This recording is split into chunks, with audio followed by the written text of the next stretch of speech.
Baltha, a columnist for the New York Times, Christina Bellantoni, editor-in-chief for Roll Call, and Sahil Kapur, senior congressional reporter for Talking Points Memo. You know what's interesting, guys? This all comes as President Obama today was naturalizing more than 24 active duty service members at the White House, pressing lawmakers to do immigration reform. But I have to say, this immigration reform pitch that President Obama and Democrats, to a lesser extent, have been making, it really seems to be overshadowed by this border crisis and what's going on with all these children, Christina. The timing makes it really difficult. The House Republicans were never going to really vote on the Senate bill. I mean, that was pretty clear from a year ago when that Senate bill passed. But looking at these pictures and getting people so enraged just 4.5 months before the midterm elections, it puts this in just such a difficult position. At that field hearing that you mentioned, Governor Rick Perry spoke at on Friday, they talked about the fact that the president is asking for more money for the border to deal with this crisis. They also don't want to vote on that. Taking a vote on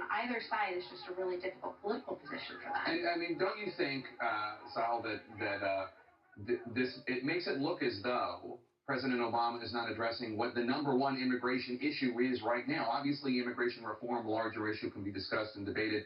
This is a crisis right now. It absolutely is, and I think everyone agrees it is. The problem here is that this is accentuating the passions on both sides of the issue. So what conservatives are saying is that this proves that we're not enforcing the law and we have to get the border secured before we do anything.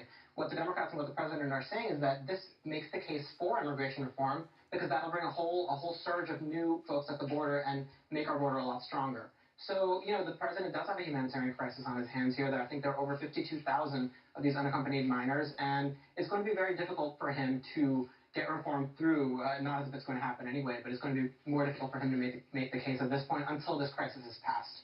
Ross, how much do you think that this crisis is President Obama's fault to an extent? I hear a lot of Republicans saying he created this crisis by not enforcing what's going on at the border.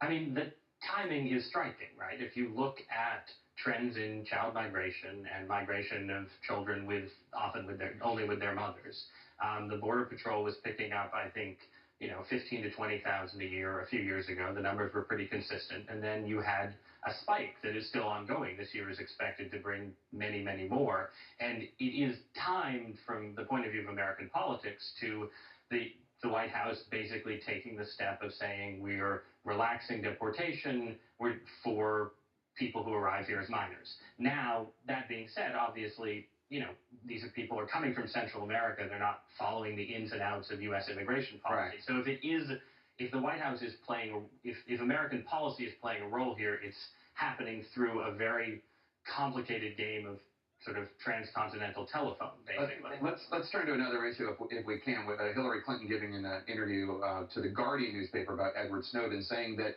he should have the right to a legal defense. Take a listen. In any case that I'm aware of, as a former lawyer, he has the right to mount a defense. And he certainly has the right to mount both a legal defense and a public defense, which, of course, can affect the legal defense. Whether he returns or not is up to him. He certainly can stay in Russia, apparently under Putin's protection for the rest of his life, if that's what he chooses. But if he's serious about engaging in the debate, then he could take the opportunity to come back and have that debate. But that's his decision. So she seems to be trying to walk a line here. There's the people who think Snowden is a traitor. There's the people who say he's a freedom fighter. He's a patriot. She seems to be kind of like in the middle a little bit. It's an interesting statement because what she's saying is theoretically non-controversial. Everyone gets to make a defense. Sure. But it's very rare to see political leaders at the highest levels making an overture in the direction of Snowden. This tends to be one issue where Democrats and Republicans really strongly agree on, including the White House really strongly agree on, that what he did was very, very wrong.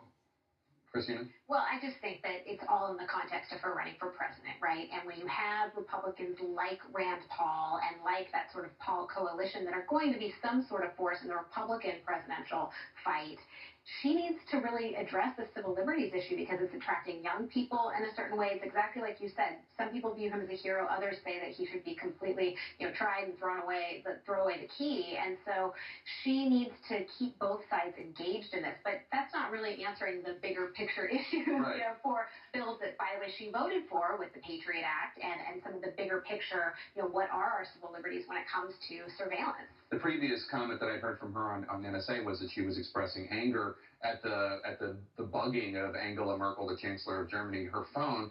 but she was part of the system that okayed it one way or the other. I'm pretty sure that that as president, she would be okay with bugging just about any foreign leader that anyone was interested in so bugging. You this politically as well? She's trying to. Sure. I mean, but I think there is the interesting dynamic is this sort of, there's the democratic issue, right, where you do have a sort of civil libertarian flank within the party, and in the event that she attracted a serious primary challenger, she would want to finesse the issue probably in this kind of way. And then there's the question of nobody knows what the Republican nominee's position on these issues will be. It's more likely that they'll be more hawkish, but if it were Rand Paul, it would be a very different political landscape. All right, Sahil, Ross, Christina, thank you so much. Happy